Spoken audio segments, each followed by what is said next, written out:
Caros colegas, sejam muito bem-vindos. Eu sou Leonardo Esteves, sou advogado, sou professor de Direito Penal e Direito Processual Penal. Essa é a nossa 24ª aula. Vamos estudar hoje o artigo 16 do Código Penal Brasileiro.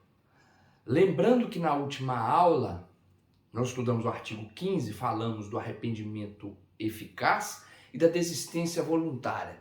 É importante observar que nessa aula nós vamos estudar o arrependimento posterior. Muito cuidado e atenção nesses institutos para não haver confusão. Deixa eu recapitular brevemente. Os institutos que estão lá, vamos dizer, no intercrimes, né? Como volto a repetir, cogitação, preparação, execução, consumação. O que acontece? Esses institutos estão, então, no intercrimes, ou seja, a tentativa, recapitulando, a tentativa, quando circunstâncias alheias à minha vontade, não acontece o resultado. Eu tenho ânus mecandi, tenho intenção de matar, o exemplo que eu dei, mas por circunstâncias alheias à minha vontade. O que acontece lá na tentativa? Há uma redução de pena na tentativa, perfeito? Basicamente, o segundo instituto que estudamos foi a desistência voluntária. A desistência voluntária não é minorante. O que acontece na desistência voluntária é que o sujeito responde até os atos ali já praticados. E tem que ser voluntário a sua conduta para então que se exclui o elemento subjetivo dolo, ou seja, ele chega lá na desistência voluntária, como diz no exemplo, com a intenção de matar, eu quero matar, e com potencial lesivo ainda, ele voluntariamente desiste, espontaneamente ou não, verdade? Falando sobre isso. Lá no arrependimento eficaz, muito cuidado agora, que nós vamos estudar esse instituto dessa aula, no arrependimento eficaz da última aula, o que acontece? Se iniciar a execução e você inicia a execução e pratica todos os atos. Ou seja, você está aguardando só a consumação. Não tinha mais nada o que fazer e você então se arrepende e de forma eficaz leva essa vítima no hospital, como eu disse na última aula. Perfeito? Por que estou frisando isso? Porque agora, neste instituto, nós vamos estudar o arrependimento posterior, para não haver o quê? Confusão, principalmente pelo arrependimento eficaz. A primeira diferença básica é que no arrependimento posterior, o crime já está consumado. Já houve a consumação. É pós a consumação. Outra coisa importante, no arrependimento posterior, o que acontece, caros colegas? Somente os crimes que não têm o quê? Violência ou grave ameaça contra a pessoa. Então sabemos que o exemplo que eu dei da última aula com relação à desistência voluntária e o arrependimento eficaz, não cabe de forma alguma o arrependimento posterior. Por quê? O crime não pode ter violência ou grave ameaça contra a pessoa. Isso é muito importante frisar. Então no arrependimento posterior, somente o quê? Crimes que não tenha violência ou grave ameaça à pessoa, perfeito? Porque o artigo 16 diz a pessoa, porque pode ter violência contra a coisa, então contra a pessoa não se pode aplicar esse instituto. Outra coisa, o arrependimento posterior é uma minorante. Qual o benefício? O benefício aqui é o sujeito vai ter uma redução de pena, perfeito? De 1 a 2/3. É isso que é importante do artigo. Outra coisa, muito importante. Você lembra que na última aula dizemos que o arrependimento eficaz e a desistência voluntária, pela doutrina, é o quê? A ponte de ouro, que o sujeito pode voltar na linha do tempo, né? Na ponte de ouro, para excluir o elemento subjetivo do dolo. Ele começa o crime com dolo, e devido à sua desistência voluntária, espontânea ou não, ou seu arrependimento eficaz, ele responde só pelos atos praticados. Então, exclui-se o elemento subjetivo do dolo. Aqui, caros colegas, atento. Lá no último artigo chama-se ponte de ouro. Aqui chama-se artigo 16. Arrependimento posterior chama ponte de prata. A doutrina também fala o quê? Ponte de prata. Por que aqui é ponte de prata? É bom para diferenciar isso. Por que aqui é ponte de prata e lá é ponte de ouro? Lá é ponte de ouro, na última aula, desistência voluntária e arrependimento eficaz é ponte de ouro, porque exclui o elemento subjetivo do dolo. Ou seja, eu chego com a intenção de matar, eu quero matar, mas eu me arrependo voluntariamente.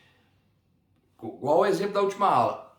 No arrependimento eficaz, também iniciados a execução, tomei toda, vamos dizer, eu tinha esvaziado minha arma até, né, tinha executado todo o ato, estava esperando só a consumação e de forma eficaz eu evito aquele resultado. Então, quando você evita esse resultado, por que ponte de ouro? Ponte de ouro porque eu excluo o elemento subjetivo dolo. Eu achei na execução todinha com dolo, porém, pelo meu arrependimento, eu respondo, claro, se não houver o resultado ou morte, eu respondo, por exemplo, pela lesão corporal. Aqui, do artigo 16, o arrependimento posterior, chama-se ponte de prata. E muito importante, nessa ponte de prata, por que ponte de prata? Porque aqui é só uma diminuição de pena. Ela é de prata porque é uma diminuição. A de ouro, do artigo 15, ela, para os dois institutos, já é de ouro porque ele exclui-se o elemento subjetivo dolo. Perfeito? É muito importante essas informações. Outra coisa, eu estou fazendo sempre esse estudo, relacionando tudo, porque a maioria desses institutos cai em exame de ordem, concurso, dessa forma, fazendo o quê? Uma mistura para confundir o entendimento. Então, atenção, vamos repetir novamente, os institutos. Então, arrependimento posterior. O crime já foi o quê? Consumado. No arrependimento eficaz, a execução é que terminou. Estamos começando a consumação e ela não ocorre. Atenção, colegas. Arrependimento eficaz, termina-se a execução por completo. Quando entra na fase consumação, é que não se produz o resultado por agente, o quê? Arrependeu de forma eficaz. Igual dei o exemplo da última hora, levou no hospital. Aqui no arrependimento posterior, além de não poder esse exemplo, porque não pode ser que violência, crimes violentos ou com grave ameaça à pessoa, então no arrependimento posterior, somente o quê? Crimes, por exemplo, de dano, crimes contra o patrimônio. Então não tem, por exemplo, o arrependimento posterior falarmos de exemplo que demos nas últimas aulas, em relação ao homicídio. Aqui, no arrependimento posterior, vamos a um furto. O sujeito deixa o seu veículo na rua e vem um sujeito e, de forma violenta, furto.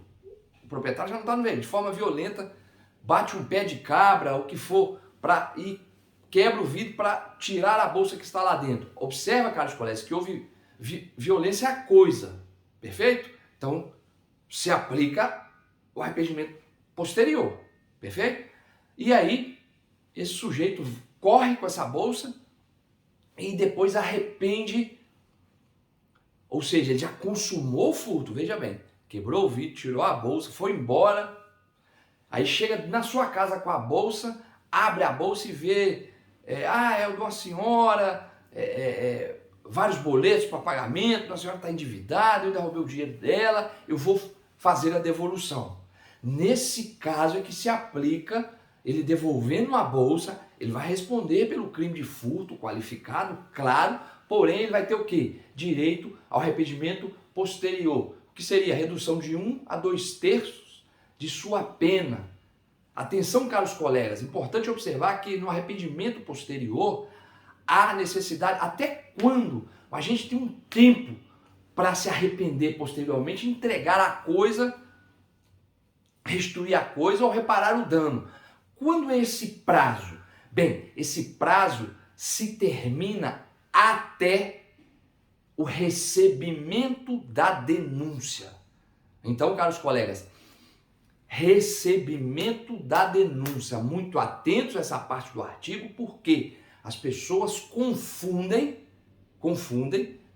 oferecimento da denúncia, porque Ministério Público, oferecimento da denúncia.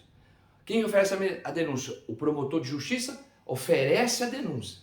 Agora, quem recebe? O juiz. Recebimento. Então, o prazo para o sujeito ter direito a benefício do artigo do arrependimento posterior é quando? Até o recebimento da denúncia. Ou seja, quem recebe a denúncia? O juiz. Então, se o promotor ofereceu denúncia, está lá parado há muito tempo, ele ainda pode o quê? Restituir a coisa. De forma espontânea ou não. Eu dei o primeiro exemplo onde ele restitui a bolsa logo depois do furto, quando chega em sua casa. Mas ele pode, por exemplo, depois de já estar sendo processado, se descobre que é o mesmo, ele está sendo processado, então ele tem até quando para entregar essa bolsa furtada dentro do veículo? Até o recebimento da denúncia. Então, o recebimento da denúncia é quando o juiz então fala, não, essa causa do admissibilidade, realmente estou vendo aqui que tem furto, receba a denúncia. Ou seja, é a fase onde se vira o quê? Processo. Perfeito? Então, muito atentos a isso. Perfeito? E muito atentos nessa diferença. Porque aqui no arrependimento posterior, para não confundir com o arrependimento eficaz. Perfeito? É só traçar uma linha. Esses institutos que nós estudamos até agora, esse é o 4º instituto, na próxima aula, o crime impossível, é muito simples. Você tem o seguinte na cabeça. Um instituto, por exemplo, tentativa, inicia essa execução e o quê? Circunstâncias alheias à vontade do agente. Ele continua com dolo. Vamos lá, de novo. Desistência voluntária. O que fala a desistência? Ele responde até os atos praticados o quê? Que ele voluntariamente desiste de prosseguir. Perfeito? Então, ele age com dolo, ânus mecânicos e no meio da execução, ele desiste, ele não termina a execução por completo. Ele tem potencial para terminar e não termina. Então, esse sujeito está em que linha? Nas etapas do crime, lá na execução. Então, tentativa, está iniciada a execução, o sujeito tem dolo, circunstâncias alheias à vontade dele, uma coisa independente. Ele queria o resultado, mas não consegue por uma coisa independente dele. Perfeito? Resumindo, mais fácil. Na desistência voluntária, ele inicia a execução, tem dolo, porém, no meio da execução, que ele exclui o dolo. Ele poderia terminar, ele dá o primeiro tiro, como diz na aula, e depois, voluntariamente, de forma espontânea ou não, ele deixa de praticar o ato, mesmo tendo munição suficiente para terminar de realizar o homicídio. Então, perfeito. Lá no arrependimento eficaz, não. Iniciada a execução e termina a execução. Acaba, o sujeito descarrega a arma. Ele está esperando o quê? O resultado. No momento que ele está esperando o resultado, morte, ele vê que a pessoa não morreu, e aí ele arrepende e leva ela para o hospital e se salva. Eficaz. Aqui, arrependimento posterior, atentos, caros colegas. Porque não se pode, por exemplo, no crime de homicídio, crime com violência ou grave ameaça. Então, é fácil até distinguir o instituto arrependimento posterior de arrependimento eficaz, que no posterior, falou arrependimento posterior, você fala, opa, violência não pode. Grave ameaça não pode. Ou seja, a pessoa. Então eu já sei disso. Então eu elimino praticamente já, por exemplo, dentro desse exemplo. E o que mais? Aqui nós temos uma quê? Uma minorante. Vai fazer uma redução. Ponte o quê? Na arrependimento posterior é a ponte de prata. Essas duas do artigo 15 é ponte de ouro. Então o artigo 15, ponte de ouro, se volta ao tempo para excluir o elemento subjetivo dolo. E aqui, ponte de prata. Prata por quê? Há um benefício, mas de redução. Então, por que de prata? É menor, é somente uma redução, ele vai responder pelo crime. Lá na de ouro, ele exclui o elemento subjetivo dolo, por isso que ela é de ouro. Começa-se com dolo e vai responder um crime mais leve, igual eu dei exemplo da última hora, da lesão corporal. Perfeito? Então, mais importante é isso, do artigo 16. Agora eu vou fazer a leitura do artigo, caros colegas, vamos lá. Nos crimes cometidos, artigo 16, é o arrependimento posterior. Nos crimes cometidos sem violência ou grave ameaça à pessoa, reparado o dano ou restituído da coisa, até o recebimento da denúncia ou queixa, né, o recebimento da denúncia, igual eu disse, o juiz, a queixa é os crimes contra a honra, por exemplo. Ou queixa por ato voluntário do agente. É importante observar, tá vendo aí no artigo, ato voluntário. Tem que ter o quê? A vontade do agente. Ou seja, espontânea ou não, perfeito? A pena pode ser reduzida de 1/3 a 2/3. Bem, é importante observar que esse arrependimento posterior, a coisa tem que ser devolvida num todo. Exemplo, o sujeito que eu dei o exemplo furtou essa carteira que estava dentro da bolsa e ele fala, vou devolver a bolsa, por exemplo, e fica com a carteira. Então a devolução não foi total. Há necessidade da devolução total para benefício da redução de pena. É importante salientar que existe no STF já julgados dizendo que ela pode ser parcial. Porém, é bom saber das duas. Porém, a regra é total, caros colegas. A regra é entregar os pertences de forma total ou reparar o dano, que seria a reparação do dano de dinheiro em espécie, né? Então, muito importante, a regra é total. A entrega dos bens, a restituição total das coisas. Existe sim julgados do STF que diz que ela pode ser parcial. Claro que aí o juiz, no tema do seu poder discricionário, na minorante, ele vai então diminuir o menos possível, perfeito? Isso é muito importante frisar. Outra questão importante é que, se esse sujeito foi preso em flagrante delito, e está de posse da bolsa, é claro, caros colegas, não podemos falar das reduções dessa ponte de prata, porque o pertence estava em posse dele e a polícia então o prendeu com o pertence. Então ele não tem direito a esse benefício. Tem que ser espontâneo, tem que ser voluntário, não necessariamente espontâneo, perfeito? Voluntário sim. Por que espontâneo não? Porque pode ser por sua parte ou de repente a própria vítima ficar sabendo, devolve minha bolsa, enfim, e ele devolve isso de forma voluntária. Não foi espontâneo porque a pessoa pediu, mas foi voluntário. Então é muito importante essas observações do artigo 16 do Código Penal. Ok, caros colegas? Eu vou ficando por aqui. Muito obrigado. Até a próxima aula.